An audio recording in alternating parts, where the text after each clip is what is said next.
மொரட்டுவை புனித செபஸ்தியார் தேவாலயத்தின் 150வது வருட பூர்த்தியை முன்னிட்டு திருவிழா ஒன்று ஏற்பாடு செய்யப்பட்டிருந்தது. இதனை முன்னிட்டு மொரட்டுவ கொழும்பு பிரதான வீதியில் இளைஞர்கள் சிலர் பந்தல் ஒன்றை அமைத்ததுடன் இதனால் வீதி போக்குவரத்திற்கு இடையூறு ஏற்பட்டமை தொடர்பில் வாக்குவாதம் ஏற்பட்டுள்ளது. வாக்குவாதம் கைகலப்பாக மாறியதுடன் முச்சக்கர வண்டியில் வருகை தந்த போலீஸ் உத்தியோகத்தர் ஒருவரும் சம்பவத்துடன் தொடர்புபட்டுள்ளார். அருகிலிருந்து மற்றொரு போலீஸ் உத்தியோகத்தரும் இதில் தலையீடு செய்ததாக போலீசார் தெரிவித்தனர். சம்பவத்தில் காயமடைந்த 2 போலீஸ் உத்தியோகத்தர்களும் பாணதுரை வைத்தியசாலையில் அனுமதிக்கப்பட்டதுடன் சம்பவத்துடன் தொடர்புடையதாக கூறப்படும் 5 சந்தேக நபர்கள் கைது செய்யப்பட்டதை அடுத்து பிரதேச மக்கள் மொரட்டுவ போலீஸ் நிலையத்திற்கு முன்பாக எதிர்ப்பில் ஈடுபட்டனர்.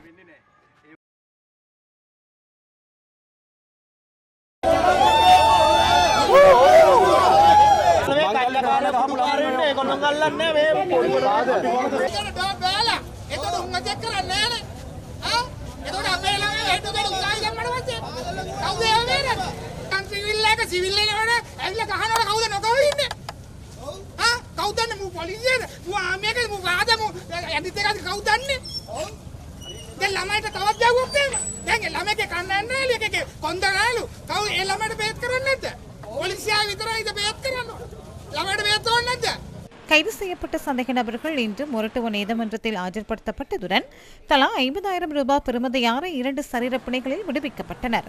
சம்பவம் தொடர்பில் கல்கிஸ்ஸே பிரிவுக்கு பொறுப்பான சிரேஷ்ட போலீஸ் அத்தியட்சகரின் தலைமையில் விசாரணைகள் முன்னெடுக்கப்பட்டுள்ளன.